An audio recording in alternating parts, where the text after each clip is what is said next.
Full speed में चलने लग जाती है तो अपने टायर्स को एयरप्लेन की तरह हाइड कर लेती है और कंप्लीटली हवा में रन करती है, जिसकी स्पीड 600 किलोमीटर पर आवर तक होती है। नॉर्मल ट्रेन्स के अंदर फ्रिक्शन एक बहुत बड़ा रीजन होता है मेंटेनेंस का, लेकिन इस ट्रेन में ऐसा कुछ भी नहीं है। सबसे पहले परमानेंट मैग्नेट आती है, इसके बाद में इलेक्ट्रोमैग्नेट और इन सबसे ऊपर सुपर कंडक्टिंग मैग्नेट जो बहुत ज्यादा पावरफुल होती है, और इसी मैग्नेट का यूज यह मैग्लेव ट्रेन करती है। जापान के इंजीनियरों ने यह ट्रेन 1997 में बना ली थी और आज कुछ कंट्री और भी है जो इनको यूज कर रहे हैं। इस मैग्नेटिक ट्रेन को सक्सेसफुली ऑपरेट करने की 3 रिक्वायरमेंट होती है। फर्स्ट, प्रोपेल मींस ट्रेन को आगे कैसे बढ़ाया जाए। सेकंड, लेविटेशन, जब ट्रेन 600 किलोमीटर पर आवर की स्पीड में चलती है तो मैकेनिकल कांटेक्ट फ्रिक्शन का बड़ा रीजन बनता है, जिसकी वजह से आग लग सकती है। तो ट्रेन को सरफेस से हवा में लेकर आना मैग्नेट की हेल्प से, उसी को मैग्नेटिक लेविटेशन बोलते हैं। 3, गाइडेंस, सक्सेसफुल लेविटेशन के बाद में ट्रेन को एक पाथ पर गाइड करना। सबसे पहले बात करते हैं सुपर कंडक्टिंग मैग्नेट की। मैग्नेटिक लेविटेशन ट्रेन के लिए एक स्ट्रॉन्ग मैग्नेटिक फील्ड की जरूरत पड़ती है। जितना मैग्नेट का मैग्नेटिक फील्ड स्ट्रॉन्ग होगा तो ट्रेन को एक बेस्ट लिफ्टिंग और प्रोपेलिंग फोर्स मिलेगा, जो ट्रेन को अच्छी स्पीड प्रोवाइड करवाएगा। इस वीडियो में इलेक्ट्रोमैग्नेट के बारे में बात की थी, लेकिन इलेक्ट्रोमैग्नेट की कुछ लिमिटेशंस होती है। जब उसकी लिमिट से ज्यादा उसमें करंट फ्लो करता है तो वह फेल हो जाती है हीटिंग की वजह से। लेकिन सुपर कंडक्टिंग मैग्नेट के साथ में ऐसा नहीं है। सुपर कंडक्टिंग मैग्नेट में जो भी कंडक्टर यूज होते हैं उनका टेम्परेचर क्रिटिकल टेम्परेचर से नीचे रखा जाता है। सुपर कंडक्टिंग मैग्नेट में लगे कंडक्टर का रेजिस्टेंस 0 होता है, जिसकी वजह से हेवी करंट इन कंडक्टर में आसानी से फ्लो कर जाता है बिना किसी रोक टोक के। अब यदि इस मैग्नेट में लगे कंडक्टर का रेजिस्टेंस 0 है तो जब एक बार सुपर कंडक्टिंग मैग्नेट को किसी एक्साइटिंग कोइल से चार्ज कर दिया जाता है तो इसके अंदर लगी शॉर्ट सर्किटेड कोइल हमेशा के लिए चार्ज को स्टोर करके रख लेगी और फिर हमें कभी भी इसको सप्लाई देने की जरूरत नहीं होगी। सुपर कंडक्टिंग कोइल के अंदर trapped DC current circulating type होता है, जो एक स्ट्रॉन्ग मैग्नेटिक फील्ड प्रोवाइड करवाता है।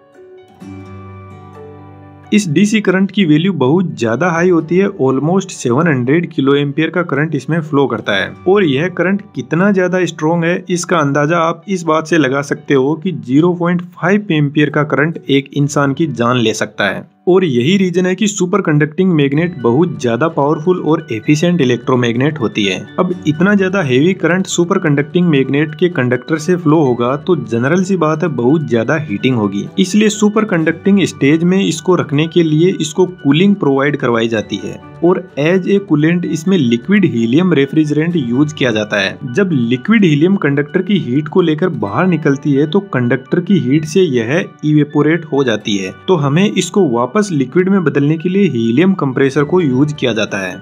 अब यहाँ पर एक बात नोटिस करने वाली है कि सुपर कंडक्टिंग मैग्नेट में यूज हुए कंडक्टर का रेजिस्टेंस 0 होता है, तो यह कंडक्टर बहुत ज्यादा हीट सेंसिटिव होता है, तो यह इन्वायरमेंट से बाहर की हीट को भी एब्जॉर्ब कर सकता है। इसलिए इसको बाहर की हीट से प्रोटेक्ट करने के लिए रेडिएशन शील्ड का यूज किया जाता है। जब सुपर कंडक्टिंग मैग्नेट को रेडिएशन शील्ड से प्रोटेक्ट कर दिया जाता है तो फिर से यहाँ पर एक प्रॉब्लम सामने आती है। सुपर कंडक्टिंग मैग्नेट के कंडक्टर की वजह से शील्ड के अंदर एडी करंट प्रोड्यूस होगा, जो फिर से शील्ड की हीटिंग का रीजन बनेगा। एडी करंट एक ऐसा करंट होता है जिसका नेचर सर्कुलेटिंग टाइप होता है। इस करंट की किसी को जरूरत नहीं होती है, लेकिन यह मैग्नेटिक फील्ड की वजह से अपने आप ही सर्कुलेट करने लग जाता है। तो यहाँ पर रेडिएशन शील्ड को भी कूलिंग की जरूरत होगी और इसको लिक्विड नाइट्रोजन की कूलिंग प्रोवाइड की जाती है बाहरी रेडिएशन को अंदर आने से रोकने के लिए। रेडिएशन शील्ड के बीच में वैक्यूम क्रिएट कर दिया जाता है ताकि बाहर की रेडिएशन को अच्छे से रोका जा सके।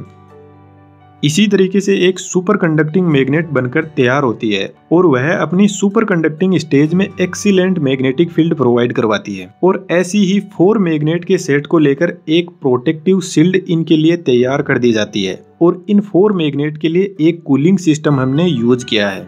इस तरीके से सुपर कंडक्टिंग मैग्नेट की एक पूरी यूनिट तैयार होती है और ऐसी बहुत सारी यूनिट ट्रेन के अंदर सेट की जाती है दोनों साइडों में। यहाँ पर आपने नोटिस किया हो तो सुपर कंडक्टिंग मैग्नेट को तो इलेक्ट्रिसिटी की जरूरत नहीं होती है, लेकिन जो कूलिंग के लिए प्रोपेलेंट हमने प्रोवाइड किया है उसको हाई इलेक्ट्रिसिटी की जरूरत होती है। अब सुपर कंडक्टिंग मैग्नेट ट्रेन में सेट करने के बाद में हमें सबसे पहले जरूरत है ट्रेन को आगे बढ़ाना, यानी प्रोपेलिंग। यह कैसे अचीव किया जाए? इसके लिए नॉर्मल इलेक्ट्रोमैग्नेट जो अपन ने की थी वैसी ही मैग्नेट यहाँ पर यूज में ली जाती है और बहुत सारी मैग्नेट को सीरीज में लगाकर एक स्ट्रिंग बनाई जाती है।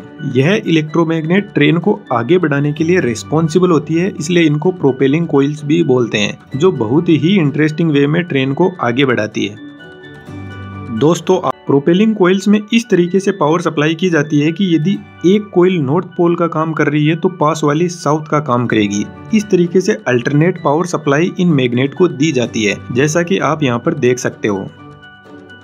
जिनको पता नहीं है मैं उनको बता देता हूँ। इलेक्ट्रोमैग्नेट एक ऐसी मैग्नेट होती है जिसके फील्ड को हम बदल सकते हैं। हम हमारी इच्छा से नॉर्थ पोल को साउथ बना सकते हैं और साउथ को नॉर्थ बना सकते हैं, लेकिन परमानेंट मैग्नेट के पोल एकदम फिक्स होते हैं। इस तरीके से इस मैग्नेट को एक गाइडेड वे के अंदर सेट कर दिया जाता है ट्रेन के दोनों साइड में। अब यहाँ पर यह देखना बहुत इंटरेस्टिंग होगा कि सुपर कंडक्टिंग मैग्नेट और इलेक्ट्रोमैग्नेट दोनों मिलकर कैसे ट्रेन को प्रोपेलिंग फोर्स लगाती है। यहाँ पर ध्यान देने वाली बात है कि सुपर कंडक्टिंग मैग्नेट अपने फील्ड को नहीं बदल सकती, उनके नॉर्थ और साउथ पोल एकदम फिक्स होते हैं। यह एक परमानेंट मैग्नेट की तरह काम करती है।